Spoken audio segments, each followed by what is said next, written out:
Hi everybody, I'm James, and welcome back to Storytime with James. Make sure you like, subscribe, and leave me a comment if you like. Alright, this one's called I Almost Lost My Life.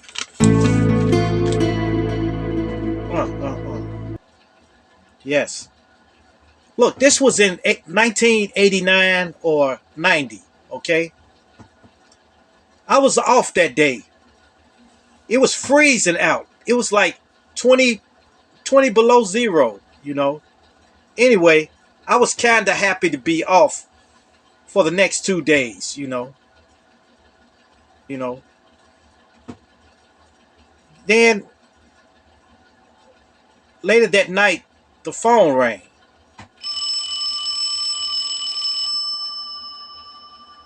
It was my supervisor.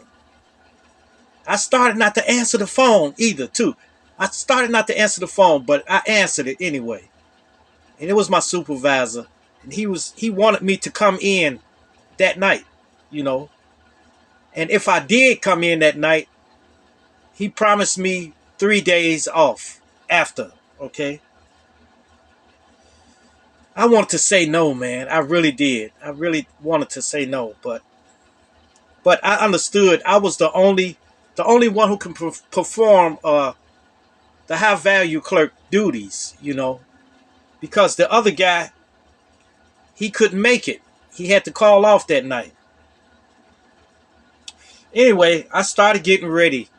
It was like 12 midnight, so I had to get ready to get down there. See, I had to drive like an hour to work, like about an hour, So I jumped into my little Horizon, my Plymouth Horizon, and I headed out, And I had a pretty decent jacket on, but it was, and I didn't have a skull cap or nothing like that. I just had a little hood on my jacket,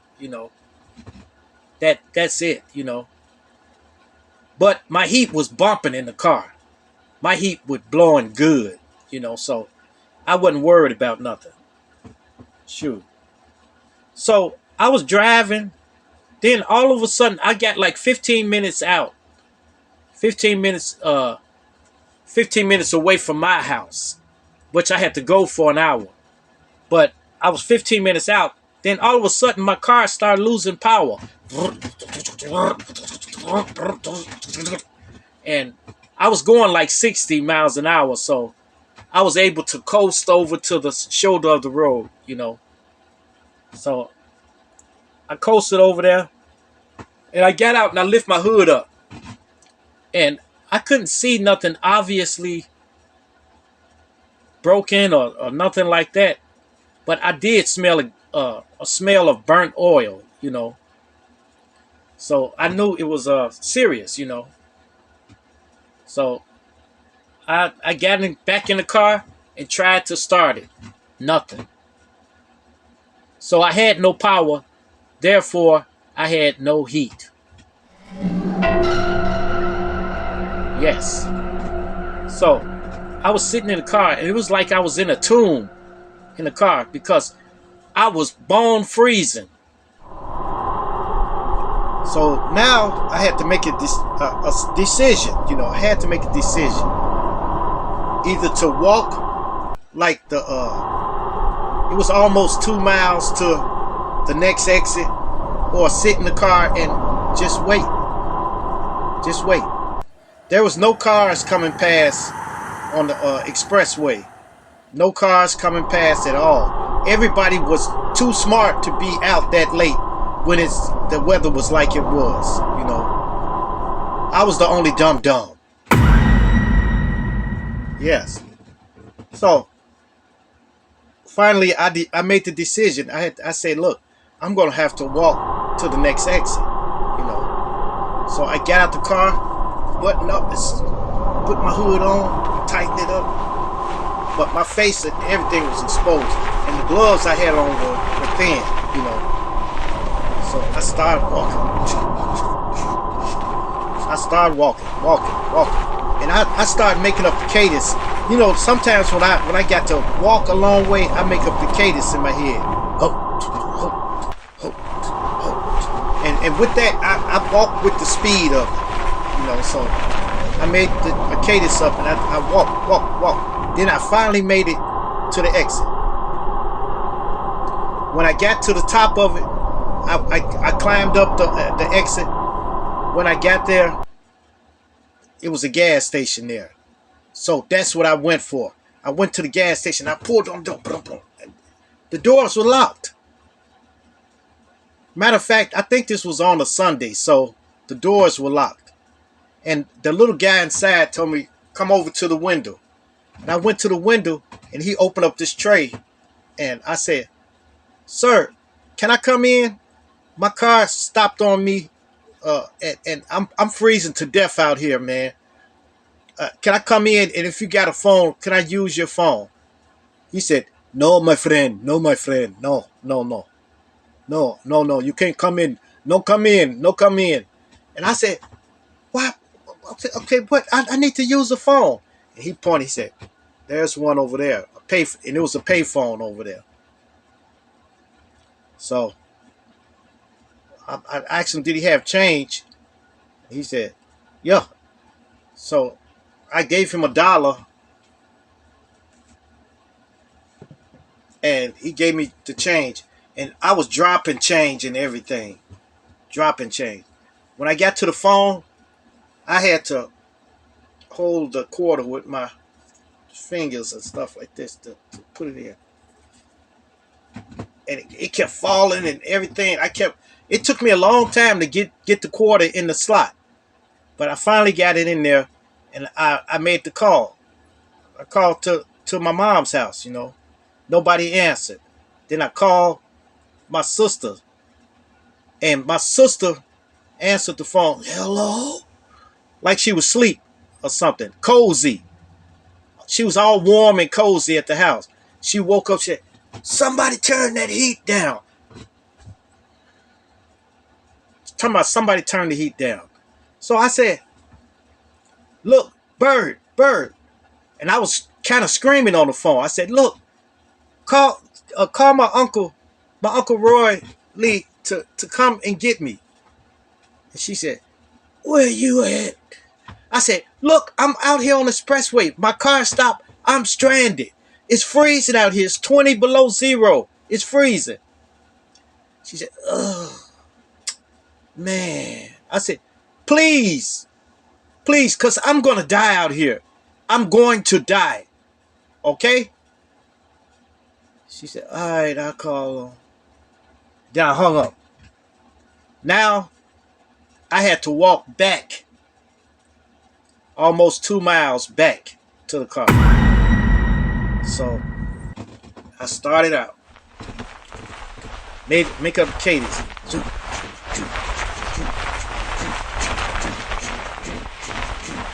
I was gone too. So when I got back, I was like tired, man. Totally tired. So I didn't even care about the job, about calling to the job or nothing. I was just concerned about making it back home to my warm bed, you know. So anyhow, once I got back to the car, I tried to open the door and I couldn't open it. And I checked for my pocket for keys. I couldn't find them.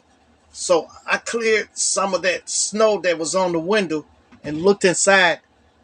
And there they was in ignition. Yes. I locked the keys in the car. So now I was totally burned up. I kept trying the car door. I went all the way around trying the car doors. Couldn't get in. So all I can do was sit on the hood of the car. And I was totally frozen then. It was like I was about to die. Then all of a sudden, I saw headlights behind me. Looked up, and it was a state trooper. So I said, well, maybe I don't know, man.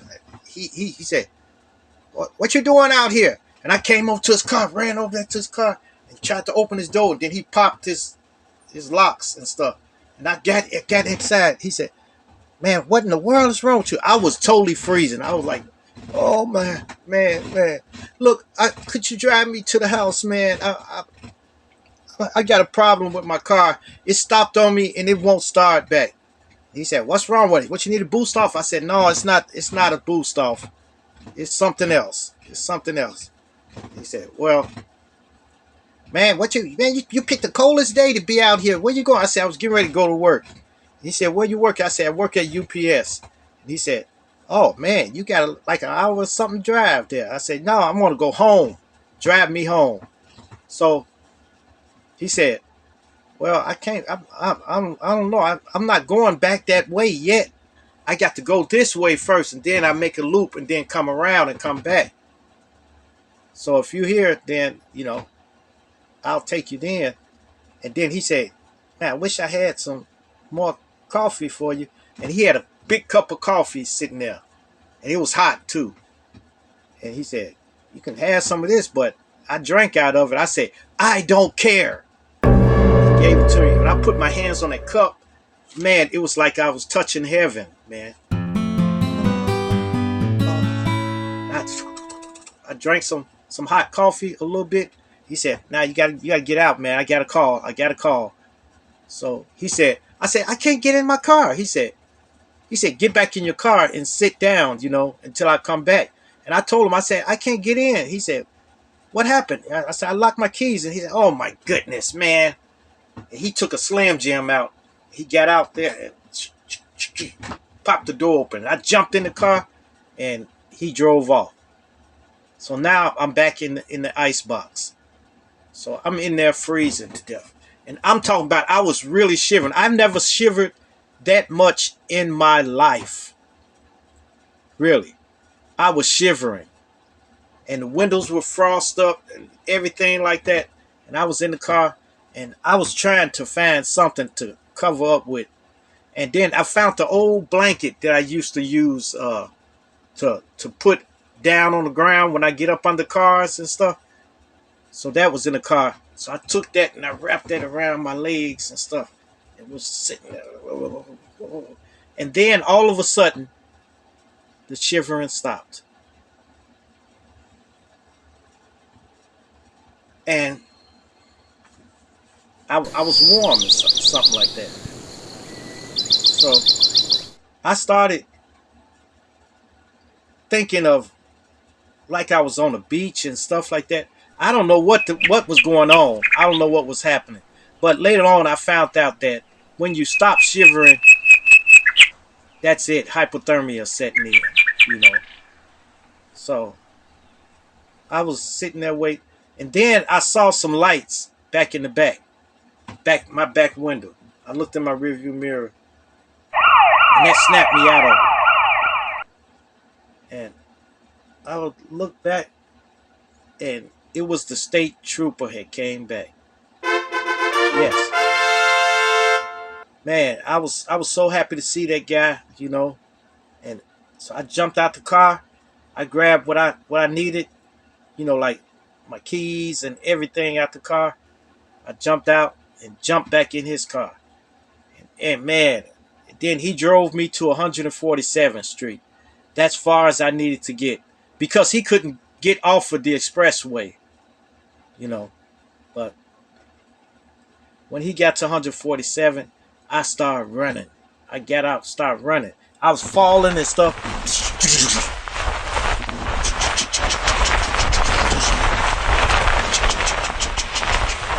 I made it to the porch, and when I made it to the porch, I could see my uncle starting his car up. So I tried to tell him, I said, look, that's okay. He was like, oh my goodness, what in the world is wrong with you? And I ran in the house. Man, when I got in the house, man, it was beautiful. The heat was off the chain in the house, So I jumped in the house, man. And I wanted to put my hands under some hot water or something. But I just refrained from that. So I just sat there. I sat there for like an hour. And then that's when I finally went to bed. Man, look, man. Y'all, look, don't ever go out in temperatures like that. If it's that bad outside, either stay home. Just stay on home, you know. That money ain't worth your life, okay? That money ain't worth your life, you know. Stay home. If the temperature is too hot, or if it's raining too bad, or if it's really bad outside, it's finna storm and everything, you might as well go ahead and stay home, you know, and deal with the rest of it later. Deal with the rest of it later, you know, because hey, you only got one life, you know. All right, you guys, make sure you like, subscribe, and leave me a comment if you like, and hit that bell notification. Hit that bell notification so that you know every time I drop another video. Yes. And share, share, share. Share my videos with your family. Share my videos with your friends. Share my videos with your loved ones. And even share it with your enemies. All right. Peace. Adios. Salamit.